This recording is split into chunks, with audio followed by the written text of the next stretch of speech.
All right, let's jump into Green Day's Dookie because that sounded so weird.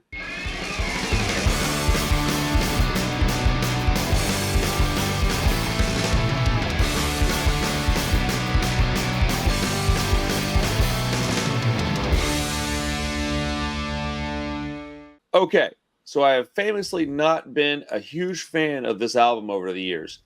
I honestly don't know why. The music and the lyrics are right up my alley. His vocals are super hit or miss for me, though. Sometimes I just can't stand them. But this album is pretty great. In doing research for this episode, I got a little excited for their show later this year with Rancid. They'll be playing Dookie and American Idiot in their entirety, and I'll be filming both of those sets. Obviously, I'll be filming Rancids as well. But I want to talk about the production and the mix on Dookie for a little bit. Since starting this podcast with you, Rob, I am paying a lot more attention to that part of these albums, and I think that's really important to when I'm talking. Let's say we did this, let's say 3 months ago, right? When we were talking about landmark albums just in punk rock, and I listened to this for the songs and the performances, not necessarily the production. And those can be the same or linked together, but they can also be very different. And the song performances on this album are super tight, like really, really tight. The guitar tone's really great. The instruments are all able to be heard very clearly.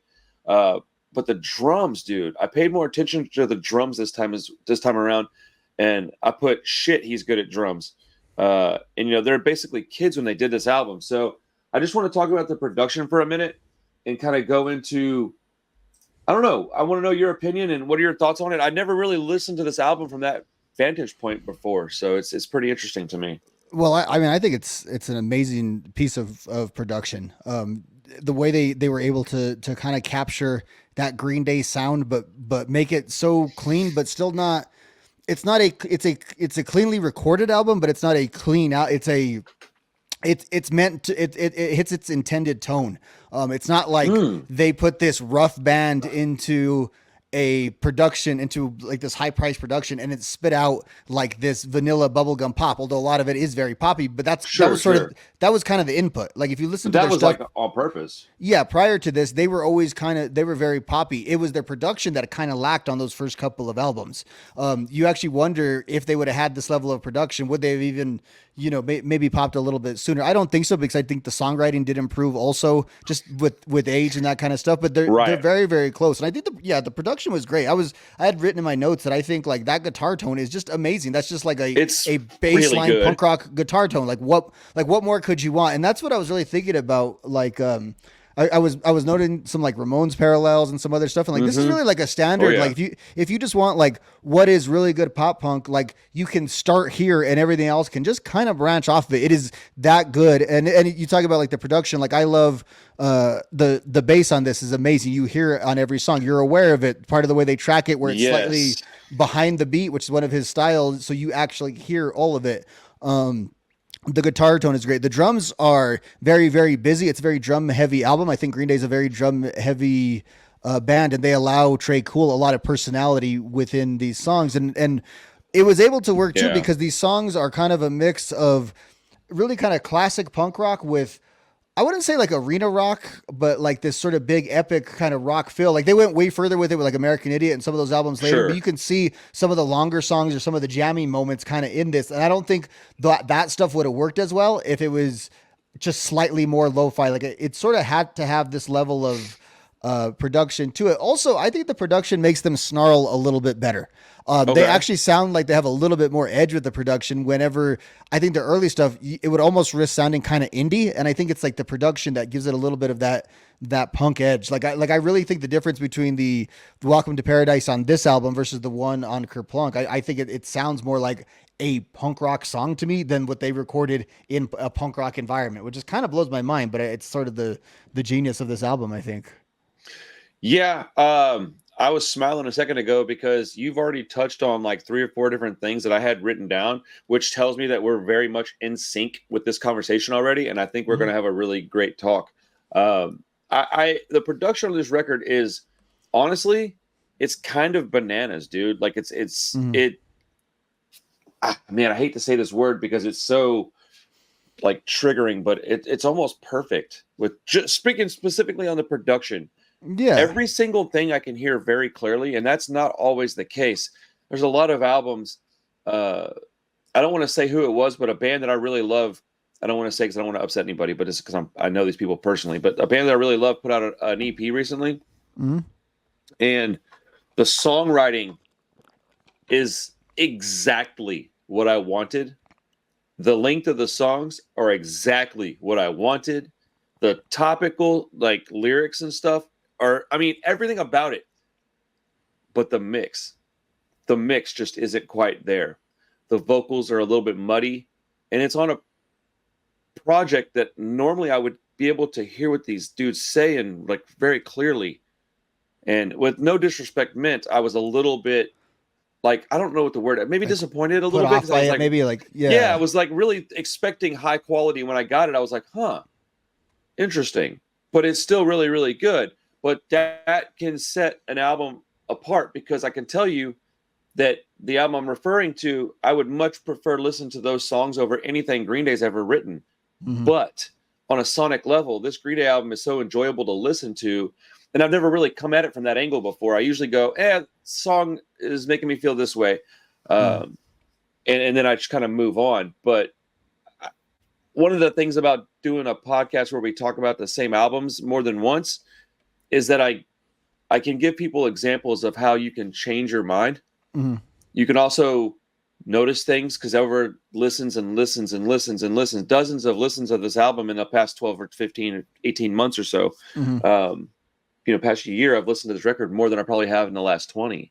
So every time I listen to it, it's a different experience. Depends on the mood you're in, all that stuff. But today, I listened to it again on my stereo at a pretty high volume, Mhm. and I was just like, "Damn, I don't remember it sounding this good." And part of that's going to be my equipment because I have Mhm. better equipment now than I did when I was in my teens and 20s.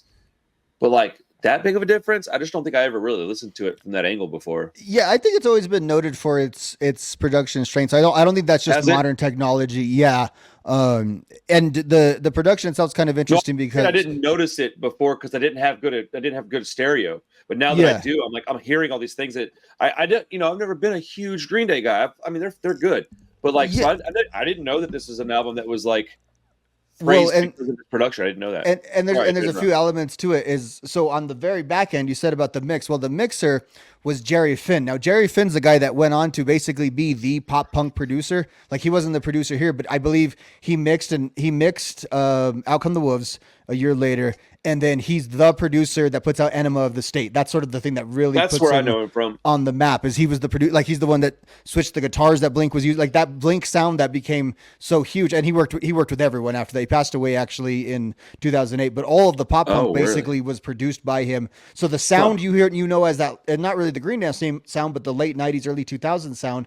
He's kind of the architect. That he's the mixer on this. Interesting. Okay. Now, Rob Cavallo, the guy who is the official producer, kind of says it was really a collaboration with the band. He's really the guy that gets the whole ball rolling for Green Day. He's an A&R guy and a producer at the record label. And he's the one guy that kind of got through to Green Day. Like he was a little bit closer in their age. He was relatable. They were really impressed because he could play any Beatles song that they wanted on the guitar. And he had produced the Muffs. So they kind of felt like he Okay. was an ally in there. He was very impressed though coming into the studio with how for so young they were.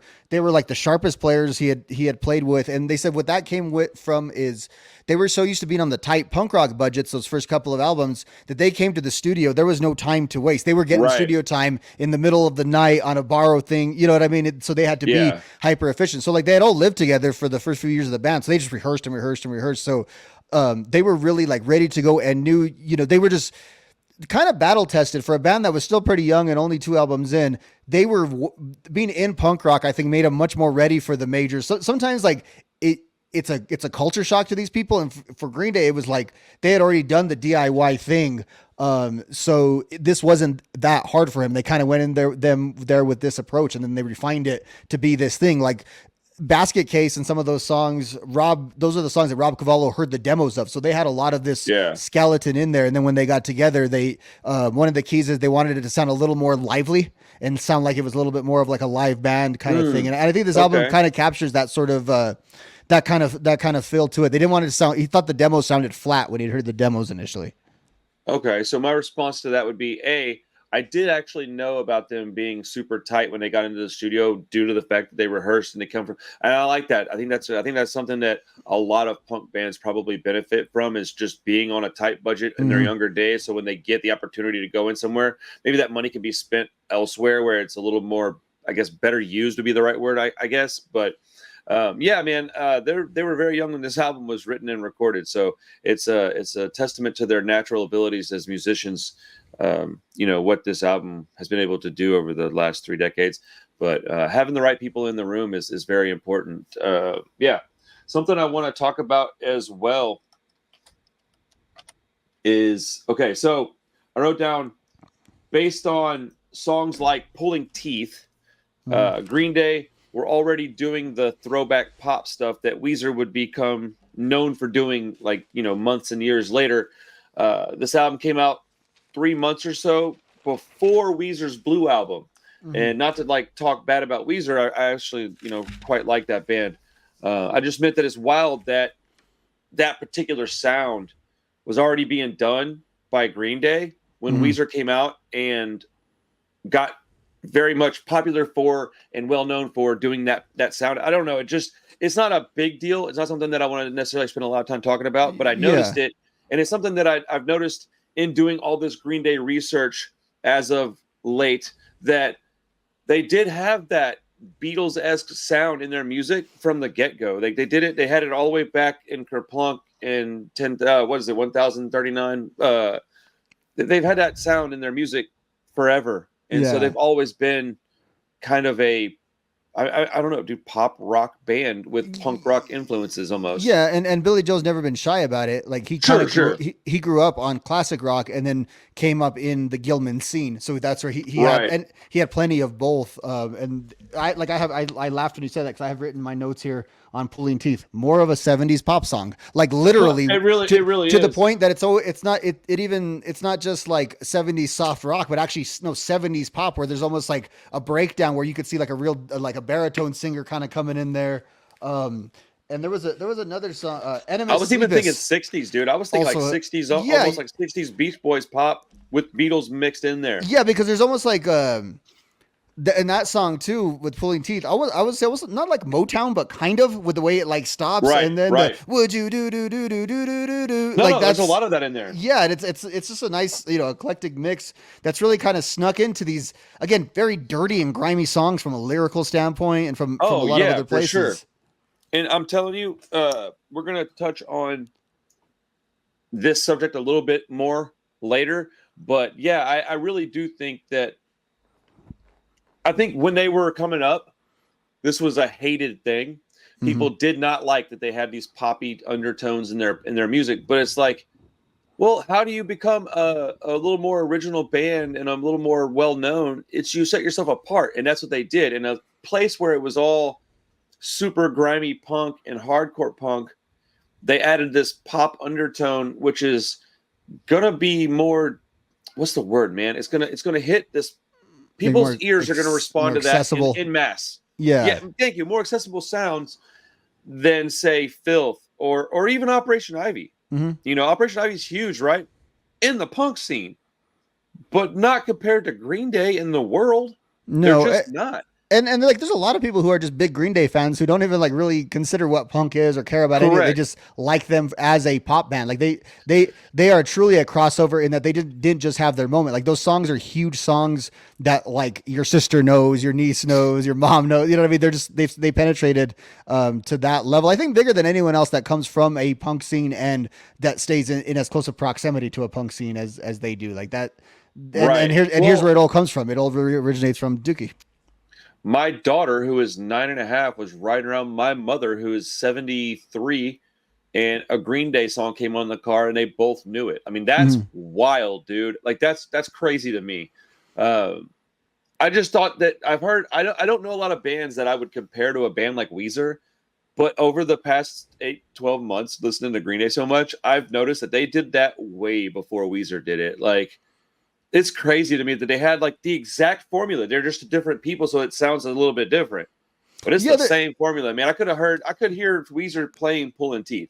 they're like they're almost like an emo emo version of Green Day, the way that Weezer. Right. I was thinking that they're more off the emo branch, or they're to me they have a little bit more in common. They're not grunge, but they feel like they're more out of that stew a little bit than they are pop punk. Although I know a lot of pop punk I always consider them fans. an indie band. Yeah, Like yeah, I just like think a straight up indie band. yeah, I think they're more from that sort of Yeah, I college think so rock too. kind of stuff. And like the person that listens to that also listened to Green Day or whatever back in the day. And But I also think listen to Nirvana. I mean, that's just, the '90s yeah, is crazy, bro. Like, yeah, and I think they all kind of they're all kind of shades of each other, and like right. lyrically they are very aligned. Like these are just sort of the themes that people were singing about in the '90s for these type of bands. I agree. I agree wholeheartedly. Weezer's a band that I think maybe we should consider covering a little more at some point, because I don't think really give like them, but I do too, think, and I never. I don't give think them of them as any as like I don't have like an emotional attachment to them as one of our bands necessarily. Like I've had their neither. albums, I like their albums, I just don't think of them. I don't, and not even like I've never thought about it in that way, but I just don't consider them. Like when I think of bands, I just Right. don't. I think of them as '90s alternative, although like when you categorize them, they're much closer to what we like than pretty much anything else. So it's kind of hard. Correct. You know? I would agree with that. I would agree with that.